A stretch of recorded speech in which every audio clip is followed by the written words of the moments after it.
Our world, with all the power and energy of its natural resources, is an interconnected living system, a vast web of dynamic relationships. All relationships are a continuous movement between differences, part of an underlying pattern connecting us all. And all of nature's patterns are constantly changing. Our focus is no longer only on the individual parts, but more on the synergistic relationship between the parts. That cooperative process of creation and co-creation, which leads to growth, change, and unpredictable breakthrough. The participation of human energy in all its diversity is an essential part of this web of life. And our capacity for relationship provides us and our organizations with the most flexible resource for responding to the complex challenges of today.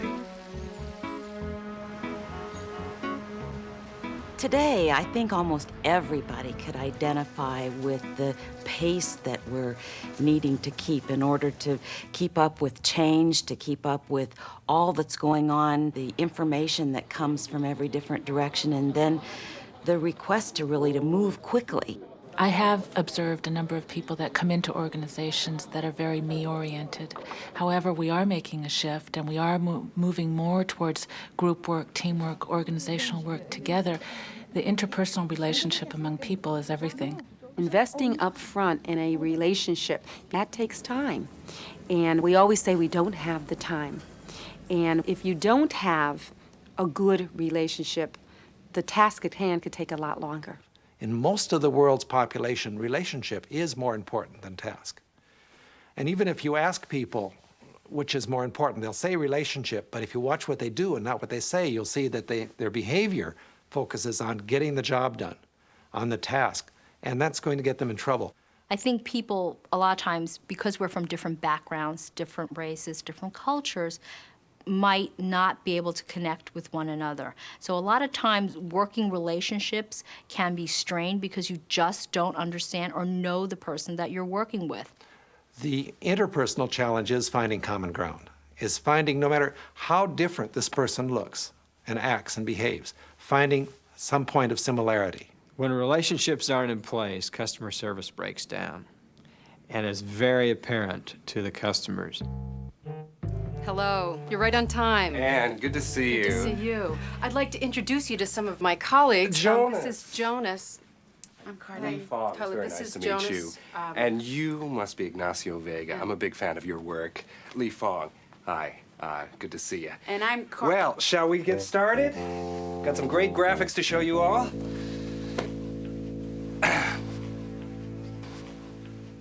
I have to tell you that my staff and I are very excited at the prospect of working with you on this new promotion. If you look over our record over the last 5 years, I think you'll find that this is precisely Why don't we hold off on that?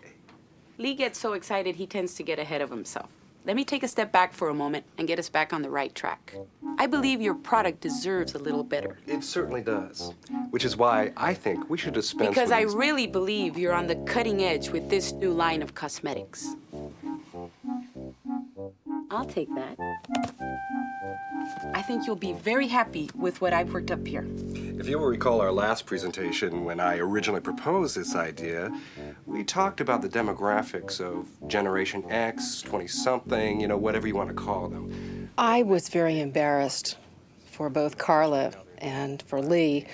Obviously, they have some problems that they need to work out on their own, and they really have no place in our business. That's not how we run our company.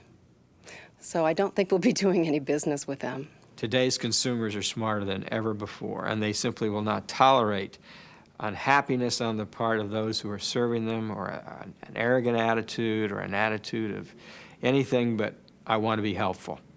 When you build a team, you really try to maximize everyone's potential so that they're working together well and synergistically and most efficiently. When you have trust in a team-building relationship and in a team overall, people are going to back each other up. They know that that person will be there. They know that the person is reliable. I need relationships to co-create. If I'm by myself, the only thing I bring to the table is what I have. It can be as meager or as bountiful, but it's only what I have. only through relationship, only through interacting with you can we transform that bounty into something that's bigger than both of us. I think of it in terms of not plus, but a multiplication. It's not 2 plus 2 in a group, it's 2 times 2. And as those numbers get larger, the potential moves appropriately higher. When you have that type of relationship, the flow of information becomes more accurate and it becomes more complete. Parts are not omitted or parts are not shaded. We are individuals. We're also part of a whole. And the process by which we come to understand is through relationships.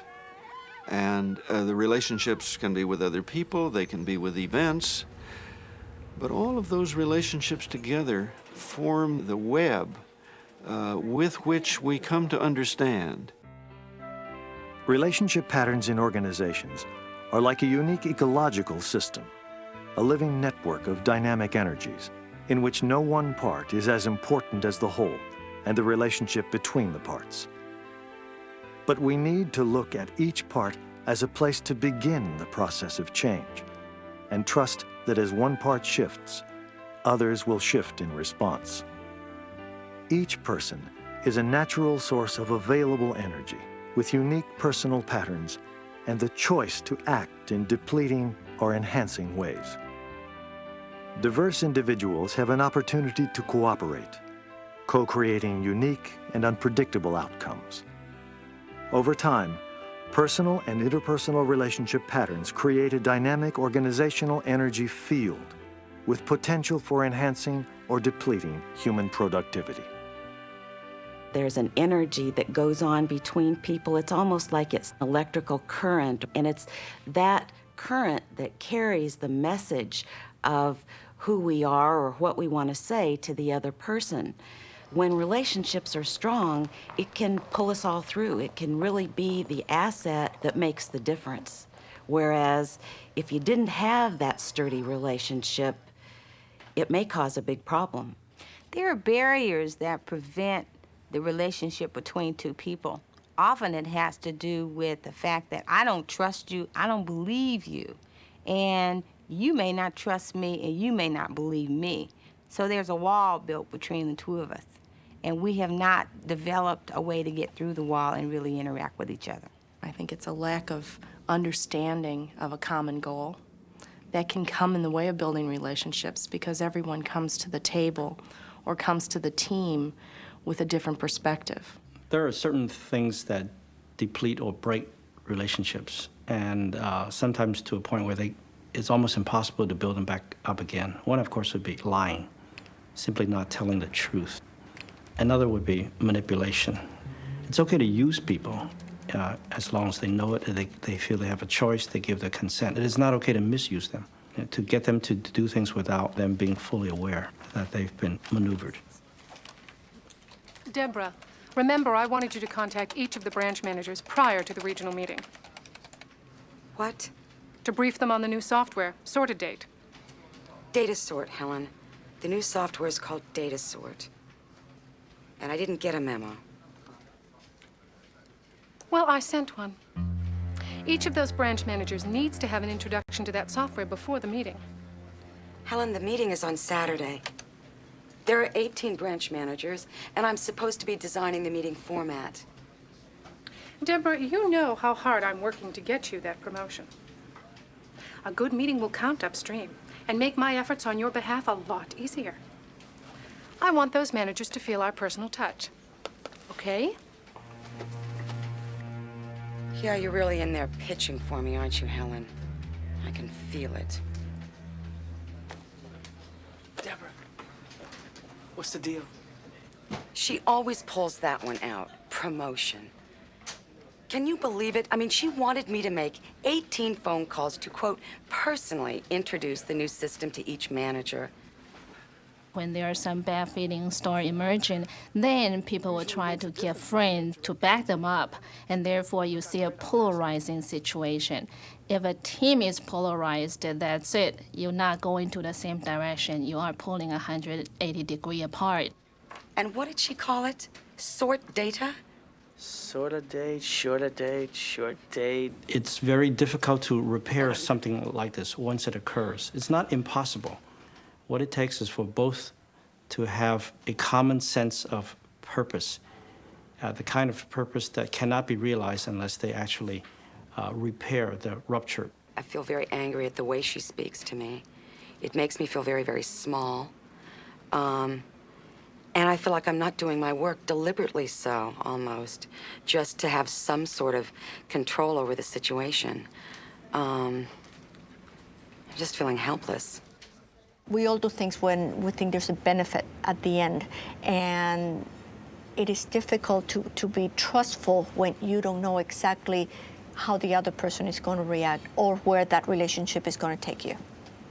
Honesty and trust are very fragile entities. If I tell you 99 things that are true and one lie, that one lie will taint all of the 99 things that I have told you that were true. Good news, right? You'll be surprised. I hope it's good stuff.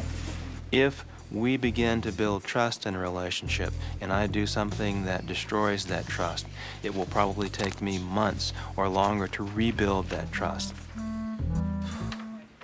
Dee this can't be right. He's hot this month. But hey, you're number 2. Number 2 loses.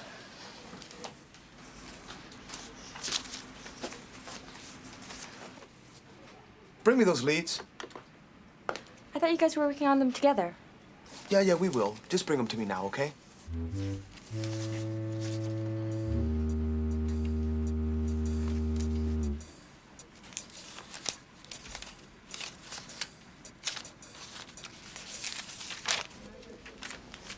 Dee. Hey, congrats. Thanks.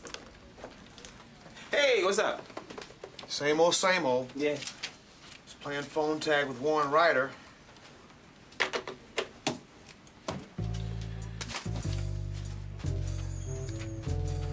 I'm gonna get a cappuccino. You want one? No.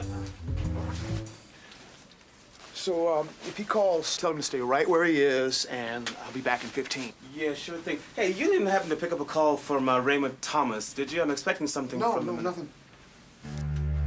Yeah, I wouldn't bug those guys if I were you. You know how they are if they think you're hounding them. Yeah.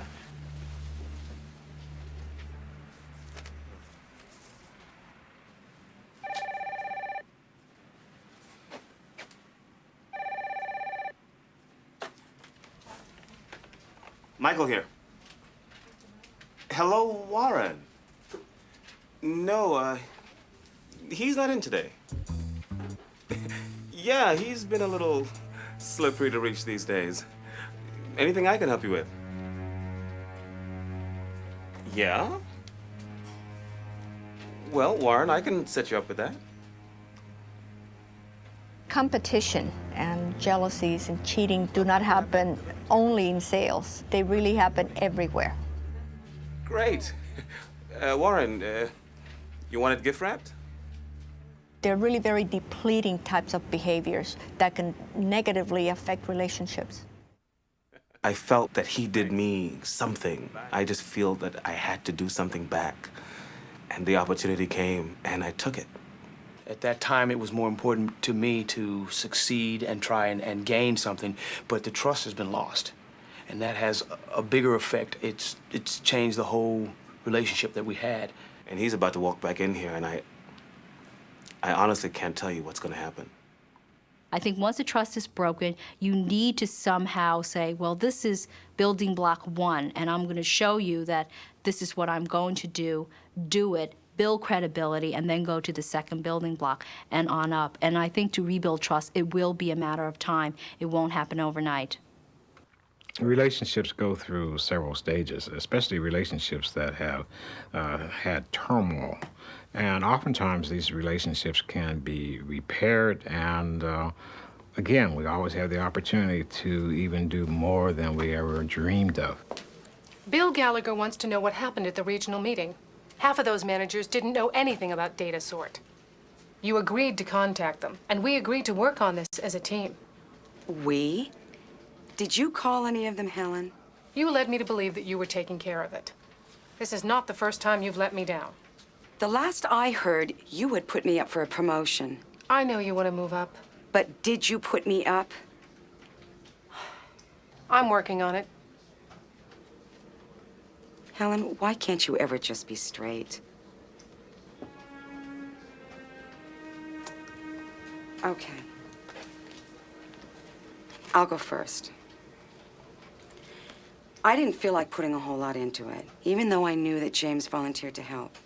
So in other words, you sabotaged the meeting? Helen, I don't like being a puppet on a string. People like to give their best. They don't like someone stealing it. If you could ever just once be direct with people. So now I'm a liar? I'm not saying that. I'm just asking you, have you put in a good word for me since we've been working together? Well,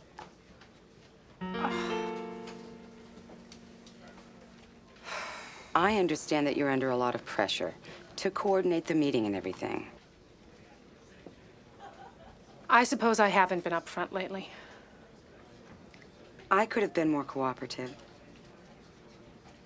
It's just that I feel like I have more to offer.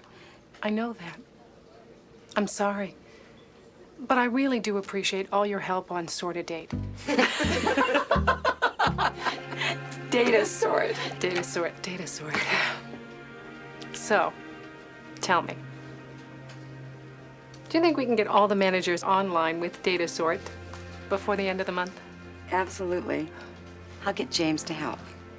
If I take one step, and you take one step, and I take another step, and you take another step, then we're going to meet in the middle, and we're both going to win.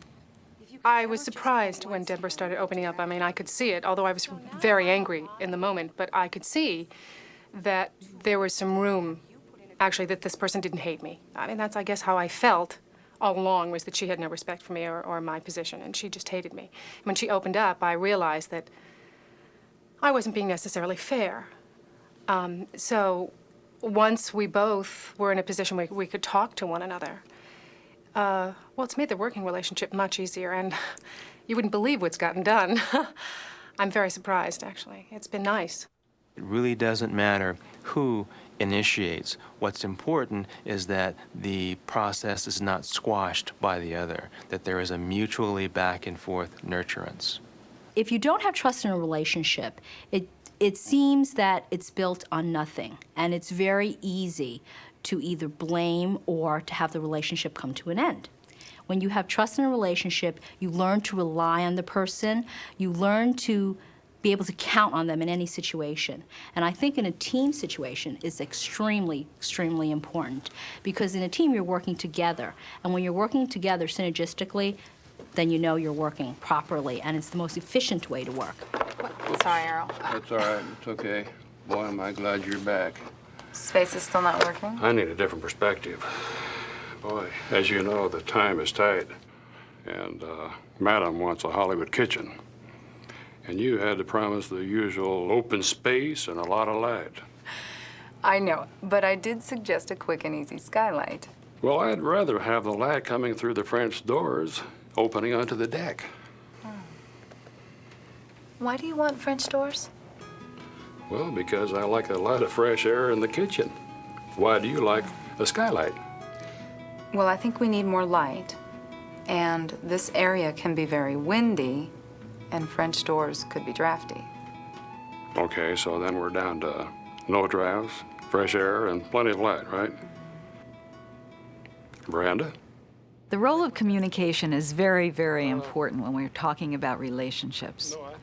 Too often, the implication is that we need to tell, and that if we tell what we are thinking, if we tell our ideas, then the relationship will flourish. And what we really need to understand, that there's another aspect to communication, and that has to do with listening. And it's that aspect of communication that probably is the most powerful. Well, we could get a feeling for more space and light by removing this wall instead of the French doors.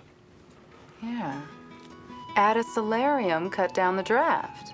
Especially if we reposition these windows. That's it. That is it. That's it. What it really means is that the listener is putting themselves in your shoes. They're seeing things from your perspective, and I think probably they're feeling things the way you feel them.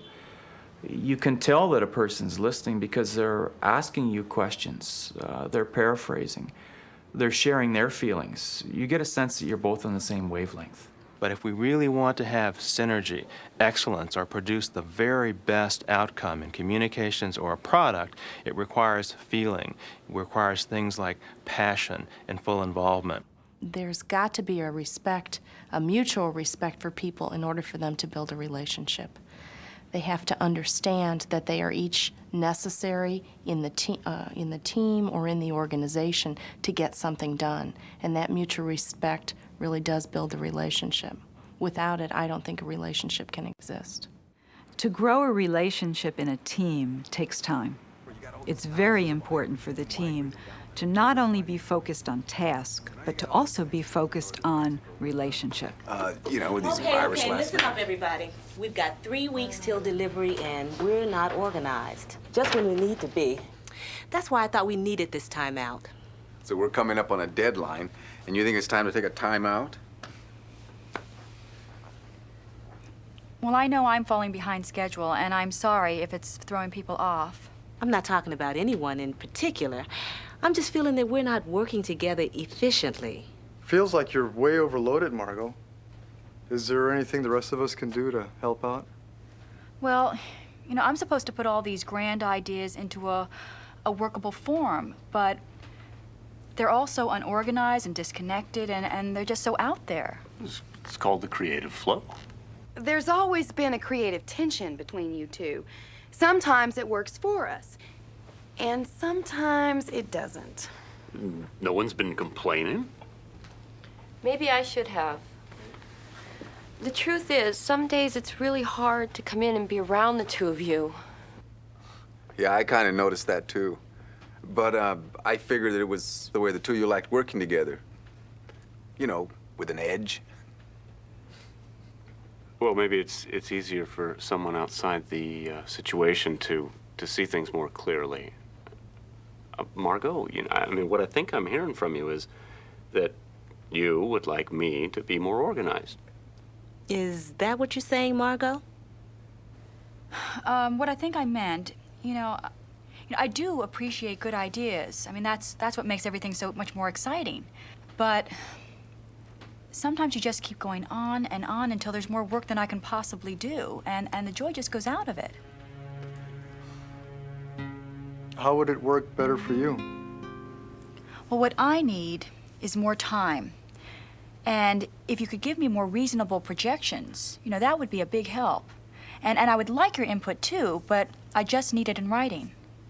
I can live with that.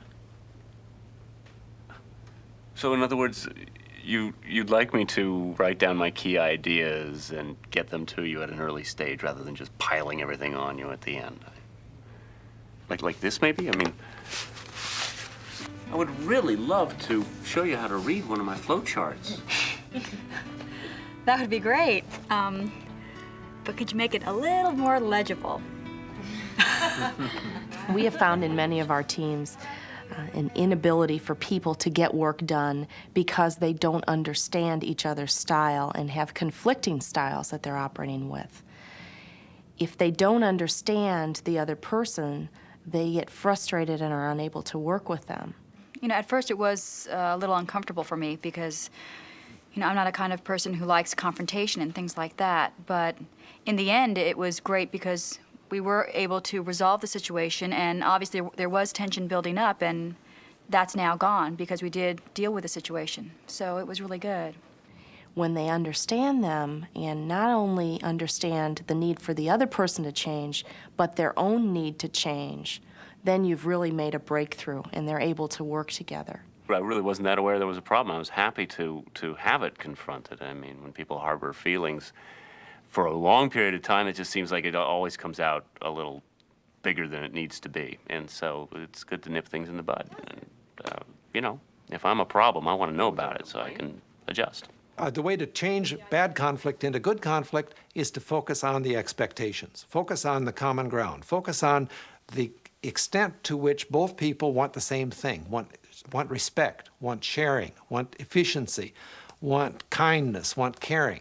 If you focus on the shared common ground expectation, then you can pull that conflict out of the personal cell and create enough trust so that people can behave differently and still get along. What we need to do in terms of developing the relationship is to break down the barriers. Get rid of some of the prejudices, get rid of some of the biases, be aware, and really see the value in each other. If we value each other, we can develop relationships that are strong and healthy for the organization.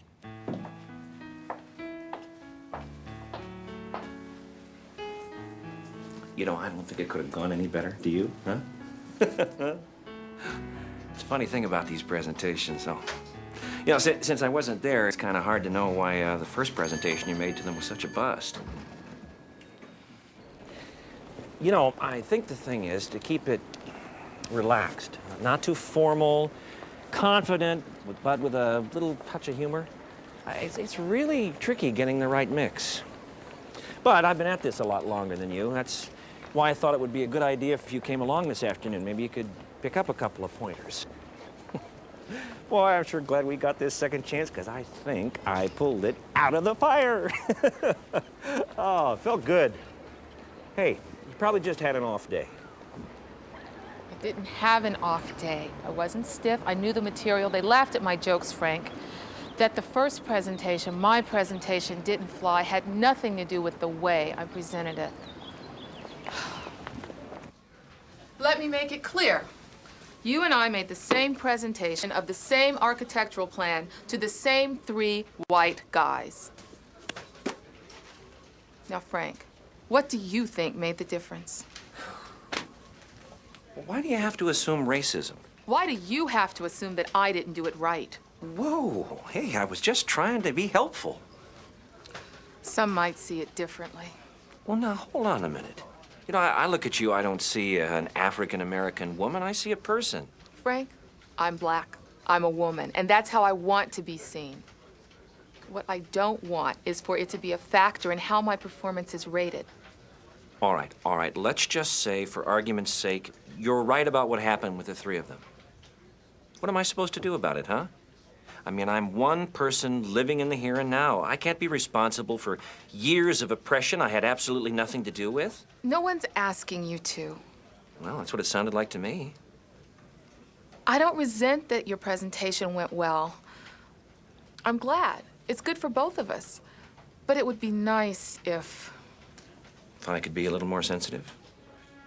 And I might find some way to be a little less touchy. Yeah.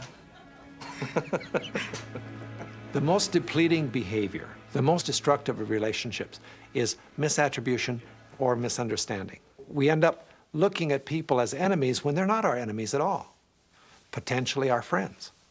We do have a relationship based on trust, and I know that he has respect for my ability. Although he may seem somewhat myopic, as many people do, he really wants to understand perspectives other than his own. I mean, there was trust and respect there, and that made it a lot easier. Everybody is trying to work this. We're looking at it, we're trying to understand where we need to be, and that means people are getting serious about relationships and diversity. I think a lot of times when you share your cultural differences, you find that there are a lot of times more commonalities than differences. And I think that when you share, you bond, and all of a sudden you find the person on a personal level, and you relate one-on-one as a person, and then the cultural differences kind of go away. One of the implications of being part of an interconnected system is that you have to think in terms of the whole organism. It's not that you have to, but you want to. It comes naturally. And so, of course, no part of the organism can win unless the whole does. So it's a reversal of our usual competitive thinking. I win, you lose doesn't work. I win only if we all win is what works. The relationship process, with its potential for creativity, is the lifeblood of the organization. In a world where challenge and change are the only constants, effective personal, interpersonal, and organizational relationships are the tools for our survival and the vehicles for our success.